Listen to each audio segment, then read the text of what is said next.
Assalamualaikum warahmatullahi wabarakatuh. Perkenalkan, nama saya Sakila Pujia.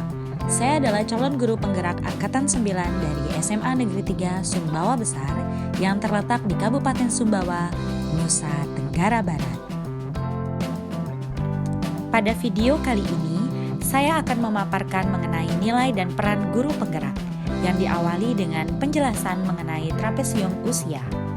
Diagram trapesium usia menunjukkan proses tumbuh dan berkembangnya seseorang mulai dari usia 0 tahun sampai dengan usia senja.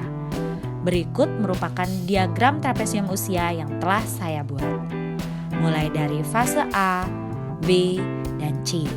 Masing-masing fase menunjukkan usia sekolah, usia produktif, hingga usia non-produktif.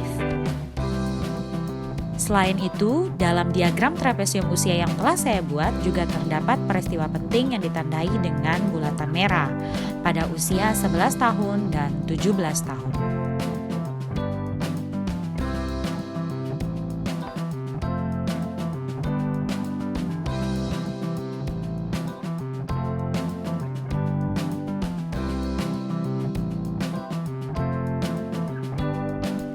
Peristiwa penting tersebut adalah peristiwa yang bernuansa positif dengan bernuansa negatif. Peristiwa positif yang saya alami pada usia 17 tahun yaitu saya terpilih menjadi salah satu delegasi Kongres Anak yang diadakan pada tahun 2009 di Depok. Perasaan saya saat itu adalah terharu, bahagia, bangga, dan bersyukur. Pengalamannya begitu berharga karena saya bisa bertemu dengan tokoh-tokoh penting pemerhati hak anak.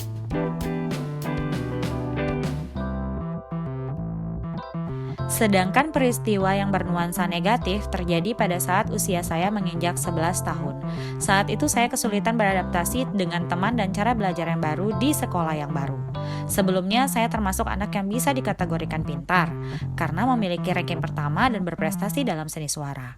Saat pindah dan belajar pada sekolah yang baru, tiba-tiba saja saya bertemu dengan konsep yang tidak pernah saya pelajari sebelumnya, sehingga nilai saya menjadi buruk.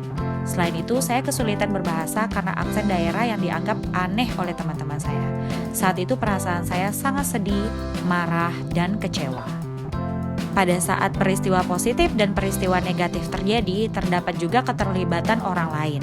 Seperti pada peristiwa positif, dukungan penuh dari orang tua saya telah saya dapatkan. Peristiwa tersebut juga terjadi karena guru saya memberikan kesempatan dan kepercayaan memilih saya untuk menjadi delegasi, serta dukungan sahabat yang tidak terelakkan.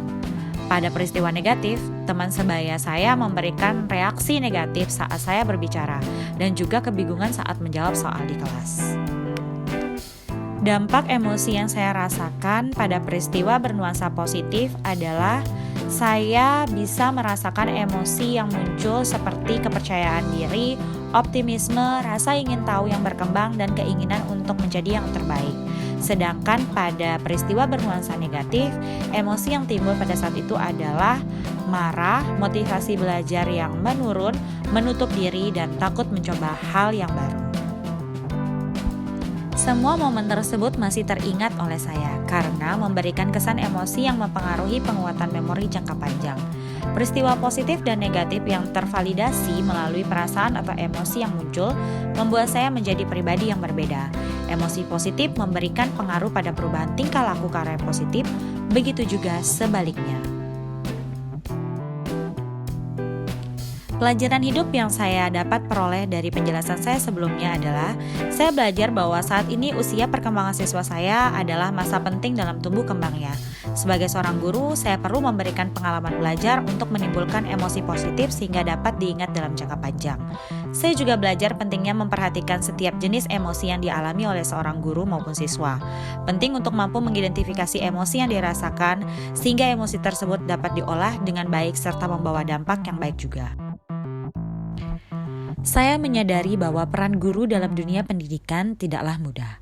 Profesi ini menyadarkan saya bahwa kita tidak bisa memberikan proses transfer ilmu begitu saja kepada murid, melainkan proses belajar dan mengajar yang dilakukan perlu mempertimbangkan nilai-nilai yang berkembang di masyarakat, pengalaman belajar yang sesuai dengan kodrat alam dan kodrat zamannya, dan pentingnya menumbuh kembangkan emosi positif bagi siswa, sehingga pembelajaran jauh lebih bermakna. Melalui penyelenggaraan pembelajaran tersebut diharapkan akan tumbuh dan menebal budi pekerti yang baik dalam diri siswa.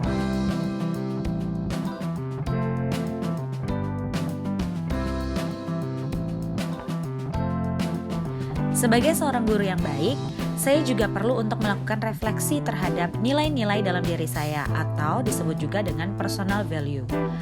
Hal ini akan membantu saya dalam menggerakkan murid, rekan guru, dan komunitas saya. Sejauh ini saya memiliki rasa ingin tahu yang cukup tinggi. Saya juga adaptif dengan hal-hal yang baru, mandiri dalam menghadapi tantangan, mau belajar dan bekerja keras, serta mampu berkomunikasi dan berkolaborasi dengan pihak lain, yang dalam hal ini tentu saja rekan guru saya dan komunitas sekolah. Personal value tersebut akan membantu saya dalam memainkan peran saya untuk menggerakkan murid, rekan guru, dan komunitas sekolah. Sejauh ini saya sudah memberikan pengalaman pembelajaran yang bermakna dalam menuntun murid sesuai dengan kodrat alam dan kodrat zamannya, sehingga murid dapat tumbuh dan menjadi pribadi yang mandiri dan memiliki budi pekerti yang positif.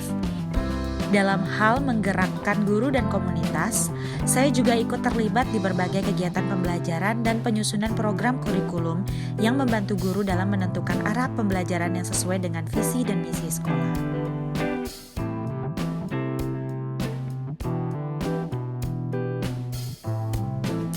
Itulah penjelasan saya mengenai nilai dan peran guru penggerak. Teruslah berusaha untuk menjadi guru yang terbaik bagi siswa-siswi kita. Salam guru penggerak, tergerak, bergerak, menggerakkan. Wassalamualaikum warahmatullahi wabarakatuh.